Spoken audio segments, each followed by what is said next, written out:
Marcin Malicki. I'm a Deputy Director at Center for Information Technology from Poland.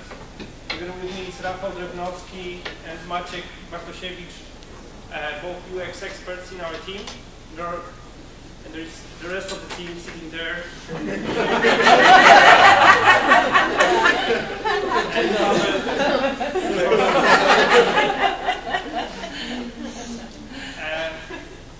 The good news is, even though we are from Poland, we haven't come here, we are not looking for a job.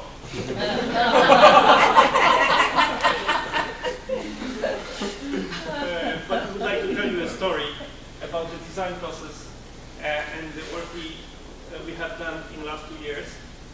Center for Information Technology is something similar to GDS, but maybe not with as much impact as it has.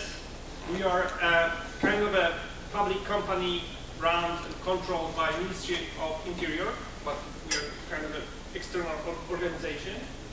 And we're probably the only Polish government IT institutions which has the full IT competence. So we are developing systems, maintaining systems, designing them, and things like that. And in the last 2 years, we were following the new strategy, which involved very much service design thinking, user-centered design, and things like that. And we are also working mainly for the Ministry of Interior. We are mainly working on the state registers, so the central databases, such as citizen database, vehicles and drivers database, ID cards, passports, things, and so on. And it's probably nothing unusual in that. Probably every modern country has such central databases. But when we are talking about Poland, we need to remember that state registers were originally made in the middle of totalitarian communist regime. First state register system PESEL with the crucial information about the citizens was created in the middle of the 70s, and it was run by the Chief of Secret Service. And the purpose was mainly to control the democratic opposition.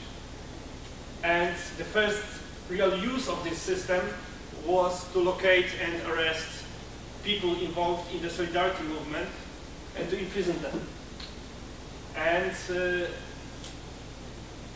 this is the context of the digital services started in Poland. Yes? So we are somehow a continuation of this black period, yes? Dark period. And even though we are celebrating now more than 25 years of freedom of a democratic state, this context is really present there. So the registers, the data gathered by the state was mainly regarded as an instrument of management, instrument of control, instrument of preserving internal security. Nobody really cared about the value for the people, the value for every citizen. For example, the central vehicle and drivers register, even though it was made in a democratic state, it was made mainly for the police, for the administration, for management, not to provide help or information for the people. So it is very hard in such context to change the way of thinking. There are some habits which are hard to change. So the question is how it is possible in such a context, in such a state, to change it. Usually every change comes with some kind of crisis. And fortunately, this crisis came. In 2011, in one of the most important IT projects at this time of rebuilding the main state register PESEL with the crucial information about the address, marital status, parents, things like that of every citizen, there was a huge corruption revealed, and because of poor management, this project failed. And the drugs were thought to be accounted in tens of millions of pounds. Yeah. And after that, the government had to face a question what to do now, because nobody had a clue how to resolve the problem. And at this time, a new team who came to Center for Information Technology was asked to prepare a new strategy. So we prepared this together with new people in the Ministry of Interior, a new strategy, a new approach to state registers. And year after, we prepared a document which proposed completely new attitude, new approach. We asked to open data and to make the data work for the people. We asked not to think about the projects, not to think about software and other system, but to think about the values given to administration, to system, and to think about the system as a services. We asked to that all these services, all this system has to, first of all, they has to answer the real user needs. And we also said that a state can't outsource completely the digital skills as it was before, because without digital skills, it can't control the process. So we asked to give more power to Center for Information Technology to be able to make some strategic projects on its own, or when we have to cooperate with the commercial market, to be an equal partner who knows the methodology, the technologies, and to be able to be in an equal dialogue with the market. So, as we describe now, it's like a motto of our company now, Go in domain, come in action, which is trying to describe that we have this public purpose, a common good purpose, but we work in a way that has to bring the maximum effectiveness. And in a short time, to implement this strategy, which was accepted politically, fortunately, we could hire a big group of people. We built it from scratch, probably the first user experience team in the public sector. We introduced user-centered design approach. We prepared kind of a catalog of services we would like to do, to prepare. We developed also the communication team to rethink the way the state communicates with the people, and introduced a Scrum methodology of development to be able to work fast and to repair what was broken quite fast. And we started two big projects which are focused on central registers, and one of them is a project of rebuilding the vehicle and driver's register. So the project itself is a really big one. It's about rebuilding, about total rebuild of the really huge state registry, and in accordance with this new strategical way of thinking, we decided that we have to create some services just for the people, just for the ordinary people, not only to the police and services. So what we had to do just to get on the track to start to work, we just started the very big research program. We put quite a lot of effort to make it.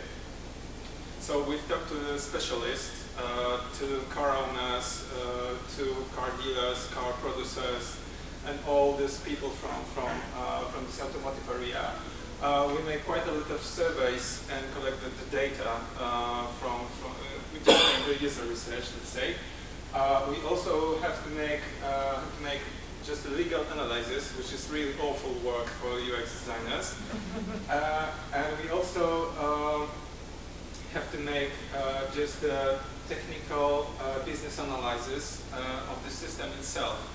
It was really in bad condition. It was made quite a lot of time ago, and it was technically damaged.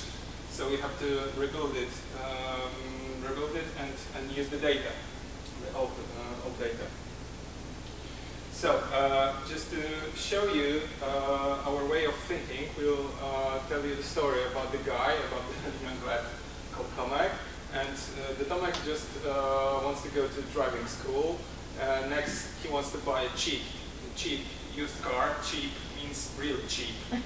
The average price of a used car in Poland is around 2,200 quid. Yeah, it's not much, let's say. Next, he's getting fined for speeding because he's really young boy. And next, he makes obligatory annual MOT, and he's got to pay his insurance. Next, he has a car accident, and he's got to buy a new car, and at long last, he must use public transport. So. So this is the way we work and we thought. We were thinking not about the procedures, but the legal part, but maybe the experienced person gets using the car in connection with all these procedures. Yeah, we just realized that the ordinary user just have some pain points in all those processes. And we realized that we can help those people by using our databases.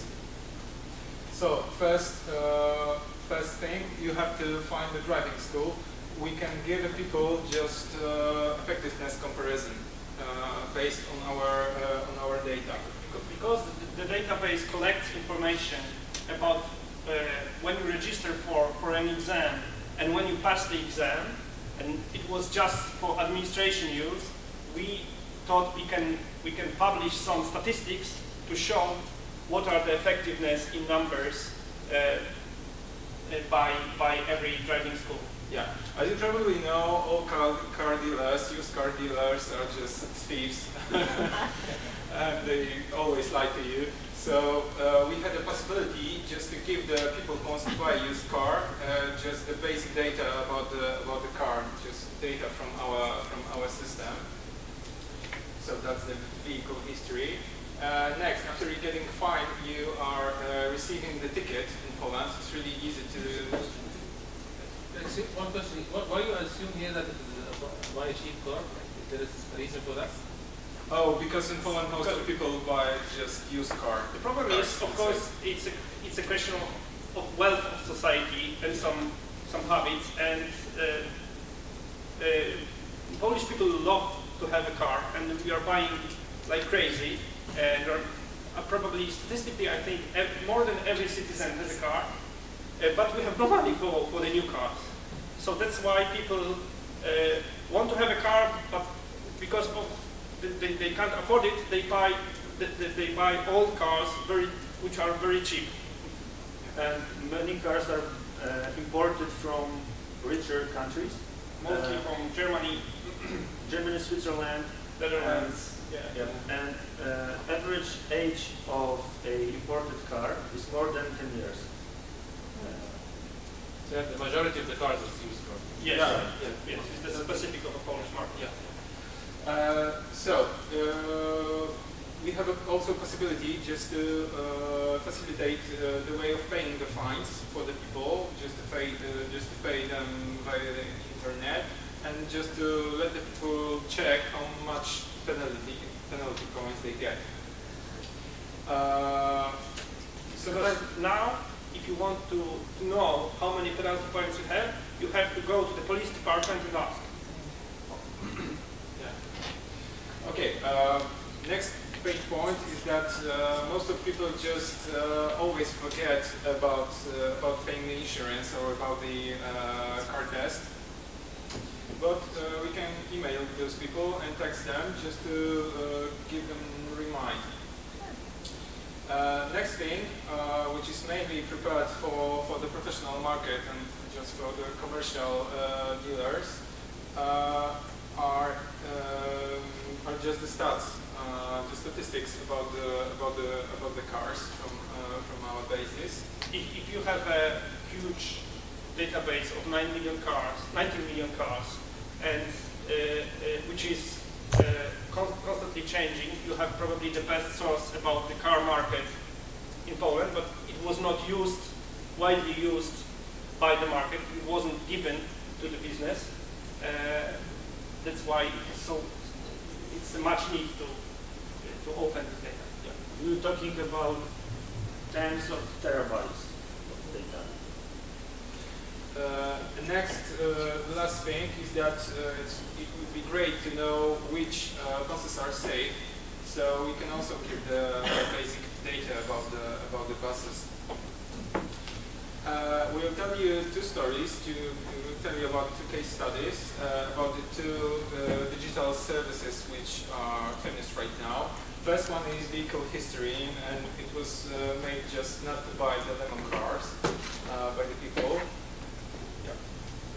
Why do we think these services are important? Why they are needed? As we already said, most cars sold in Poland are used cars.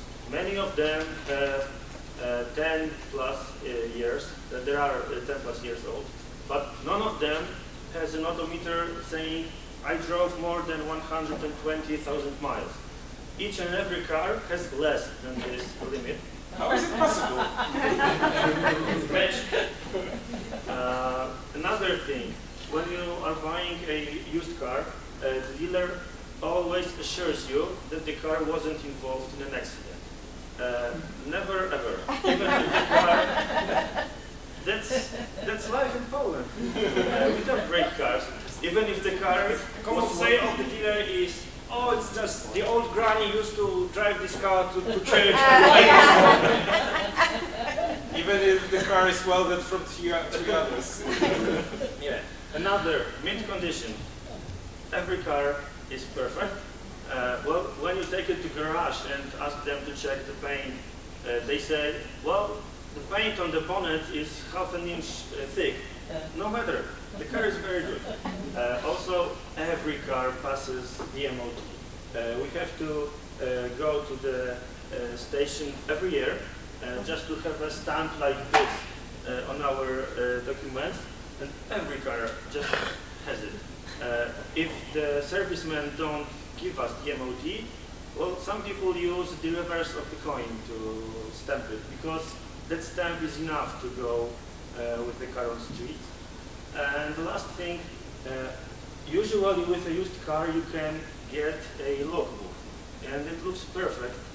It's written with, it's filled with complete history of that car, but as you can see, one can buy. You can buy a blank one for every model, every year, and it costs only £10. Only on kind of Polish eBay. It's very popular. Well, we wanted to compare what's happening in Poland to your market, and we find out that you have kind of similar problems. Well, we know it from the press only from desk research, but very cheap cars, online frauds, clogged vehicles. We get to know that all those things happen also just around the world. Yeah. And we found out that car dealers are liars all around the world, even in UK. Websites that make jokes about car dealers.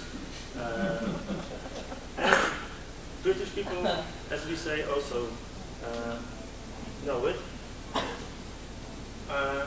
Some numbers to put together. Well, here in Great Britain you have much more cars than we have. Finally, I thought that it is because you love cars and you have gasoline in your veins, and all of you want to be like Sir Stirling Moss. But at the presentation of Louise, from GDS, I heard that there are 1.5 million cars missing each year. So people buy those cars, register them, and then those cars tend to disappear in a forest, in a destruction derby racing or something like this. And they aren't deregistered. People don't fill up the SORM, and so this number, 29 million, may be much lower. It happens in Poland too. One last thing about numbers. You might think that driving in Poland is secure because we have only 30,000 accidents per year. Well, the number is such low compared to British accidents because people don't call the police when they have an accident in Poland. If you compare fatality rates, that's frightening. Okay, so we knew the problems. What was the next thing to do? First of all, we realized that we had to change the law because it was impossible to give the people The old law said that if you want to receive any data from the digital database, you have to write a paper form. You have to put the paper form, and there is a need of a decision of a clerk if he can give you this data or not, which is completely awkward. So if you wanted to open the data and to give and to put some data online, we need to change the law to allow the system to put this data digitally without any forms, without asking for permission. Yeah, next thing to do was to put the odometer reading into the procedure of the MOT. We also have to rebuild the database just in the technical way. And at long last, we have a possibility just to design something. That's the thing, that's the vehicle history, how it looks right now. It's very simple to use. You only have to put 3 data into the form, just the registration number, vehicle identification number, and the date of first registration.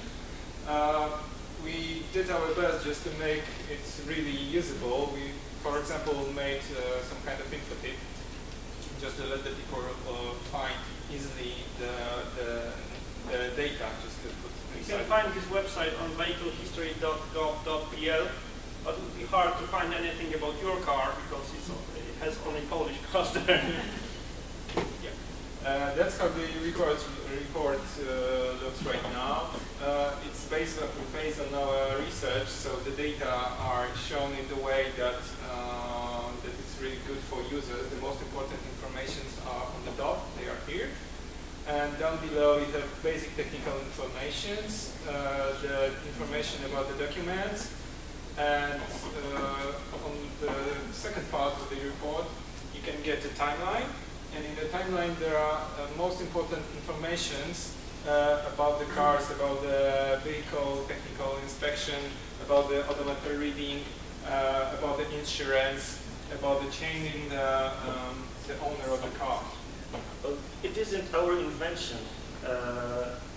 We just ask people what information they need, and we put them here. Probably one of the most important is the odometer reading, which is now checked every year.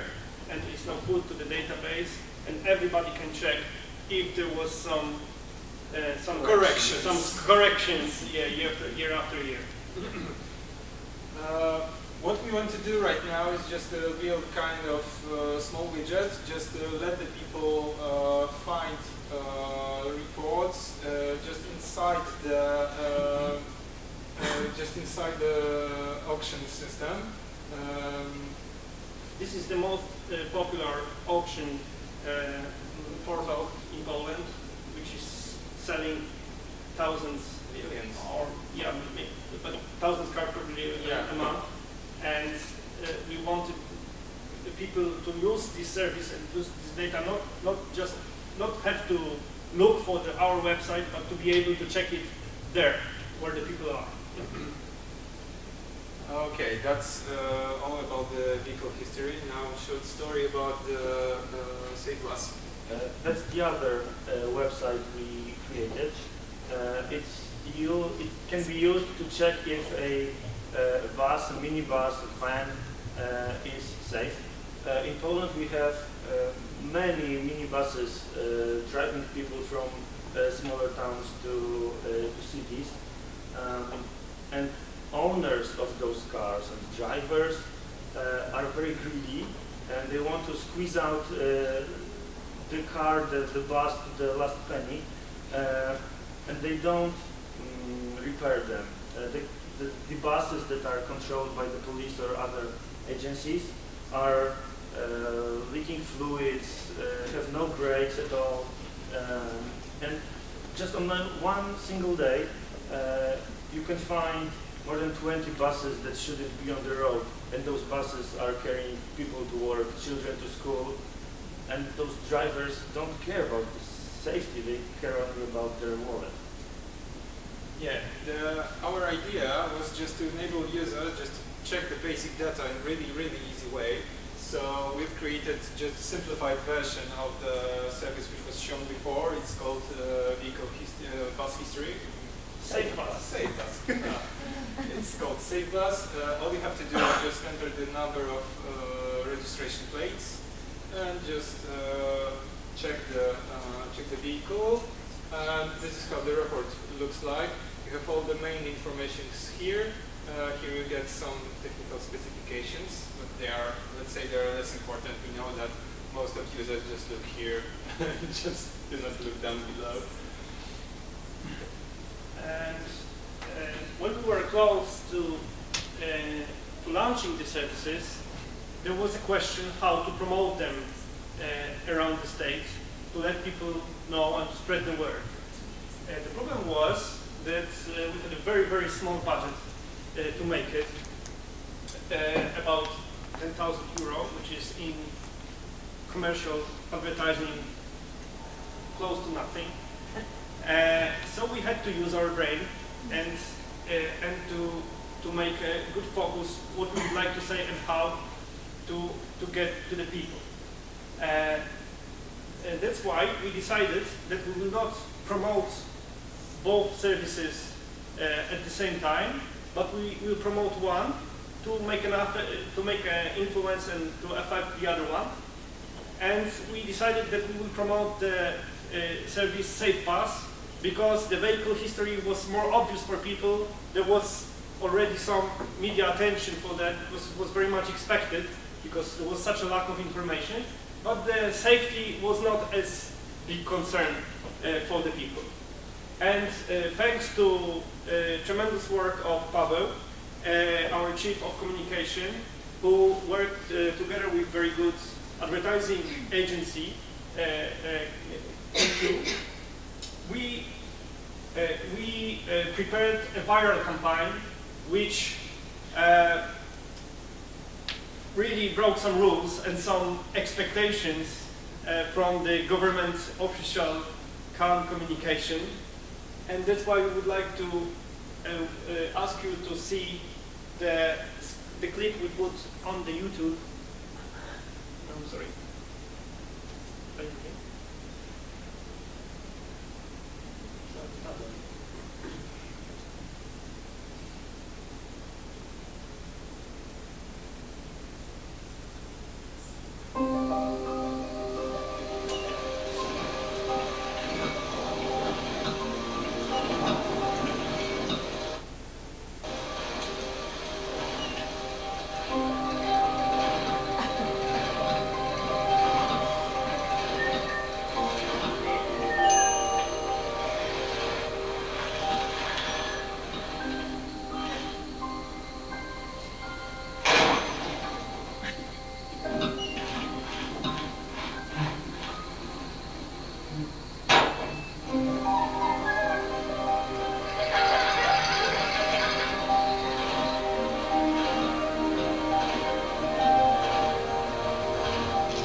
token bus which carries your key.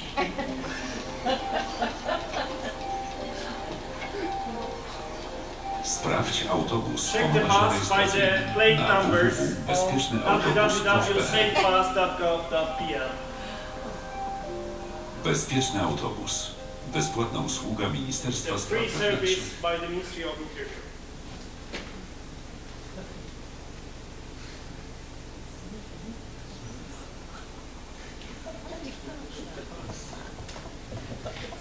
So, as you probably can imagine, people were shocked. It was a kind of a scandal, and people went mad. In the internet, it was viral very, very soon. And in 1 week, this clip was viewed 2 million times. A day after, we had in the main news, in the prime time, in 2 biggest televisions in Poland, there was a news about this clip. But most of all, after talking about the clip, the televisions started to talk about the bus safety and about our services. We counted that if we had to pay for all this media coverage we received after that, we had to pay just for television almost 200,000 euros. After 2 weeks, there were even T-shirts sold with the bus, cups, pillows.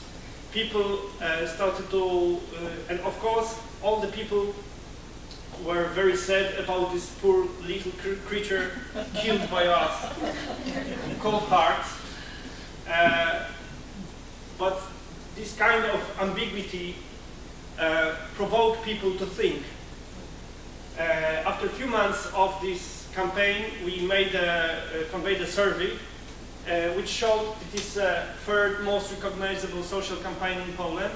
And the first one was a campaign which has $1 million budget on media. Yes, and we paid just 10,000 euro. But most of all, the result was a usage of the service. And after six months, when we counted the statistics, we could see that there was 1 million vehicle verifications in both services in 6 months. In that, of course, vehicle history was more popular because it has a bigger audience. But 150,000 bus verifications was completed in this service. And we have to know there is only 100,000 buses registered in Poland. So statistically, more than every bus was checked more than once. Comparing what we had before, complete lack of interest in bus safety, it was a kind of a revolution. And there was also some unexpected usage of this service. For example, just a few weeks ago, we realized that because we have now presidential election in Poland, and President Bronisław Komorowski is fighting for re-election, and with his staff is riding all around Poland to gain votes, and people by this service started to check the buses of his campaign staffers, and they realized they have no insurance. There was a huge laugh about it. Vehicle history was also used to verify if the politics which are using cars for public purposes, if they are using them really in the public purposes, and to check if what they claim is true. So these are the things, probably the politics who helped us to change the law, if they knew, it wouldn't be that easy. Now the papers like The Sun or Sunday Mirror in Poland, their Polish counterparts, are checking the cars of different politics and just to dig out the data about their usage of cars. Yeah, but what our next steps are? Okay, we just made really huge research on the digital services in the government area just around the world, and we realized that we do not have any any website that gathers all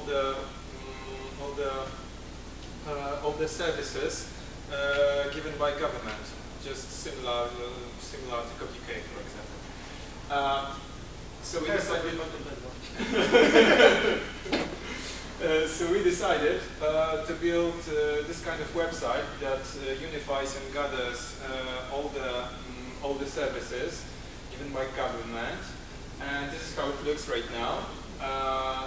That's the service is called citizen.gov.pl. Yeah, that's the homepage, and as you can see, but you cannot understand because it's in Polish. It's divided. The services are divided in the way that ordinary people think. So it's just connected. The groups of services are just connected directly with the life situations like marriages or births. Or that. Yeah. And this is how the service description looks at our website. We decided to make it as easy as possible for people to read and to understand. It was really important for us not to make the procedures to create the services, as you were talking before, some minutes ago. So it's really easy for users to read and to understand. And we also use the plain language standard, which was really, really important for us. It's also very easy to find those information because we are using names of the services corresponding to real-life events. So if somebody is getting married, then he probably would search in Google for how to get married or what to do to get married. And by using very simple words that people search for, we use those words in the text and in the title. We get the opportunity to appear in Google search result. Before, of course, people could find such information on the government services, but they were described in a more legal way and procedural way of writing, and nobody used them or nobody understood them really.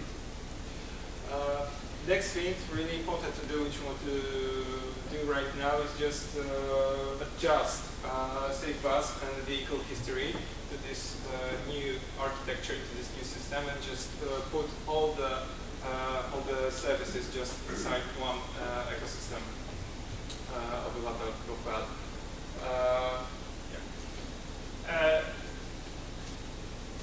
I very much appreciate your reflection at the end that we had this vision, but we started with the very small steps.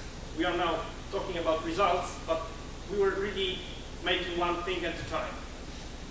We wanted to completely, or we want to completely rebuild the vehicle and driver's register, and we have a plan to launch more than 15, I think, services, but we started with 2.